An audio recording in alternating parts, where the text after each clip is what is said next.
अस्सलामुअलैकुम नाज़रीन, मैं हूं मरीम खान और आप देख रहे हैं पाक न्यूज टीवी। खबर शामिल करते हैं अटक से। हमारे नुमाइंदे अंजुम अली की रिपोर्ट के मुताबिक रिक्शा ड्राइवर ने 300 रुपए कम किराया देने पर छुरियों के वार से नौजवान को कत्ल कर डाला, जबकि वाकये में बाप शदीद जख्मी हुआ। तफसीलात के मुताबिक मुआशरे में अदम बर्दाश्त की तमाम हदूद पार हो गई। अटक में थाना सिटी की हदूद अवान शरीफ में काशिफ नामी नौजवान ने अस्पताल जाने पर रिक्शा ड्राइवर को 200 रुपए किराया दिया, जिस पर रिक्शा ड्राइवर ने 500 रुपए का तकाजा किया तो नौजवान ने इनकार कर दिया।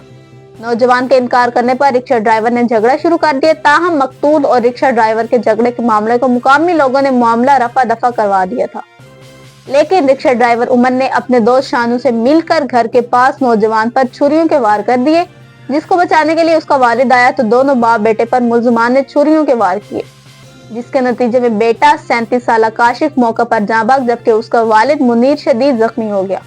जाँ बहक बदकिस्मत नौजवान काशिफ, जो कि प्राइवेट अस्पताल में डिस्पेंसर था और उसकी 9 दिन कबल ही शादी हुई थी।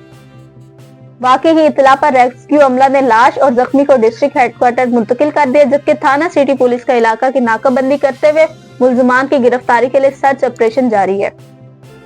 अब तक के लिए इतना ही। मजीद खबरों के लिए देखते रहे पाक न्यूज टीवी।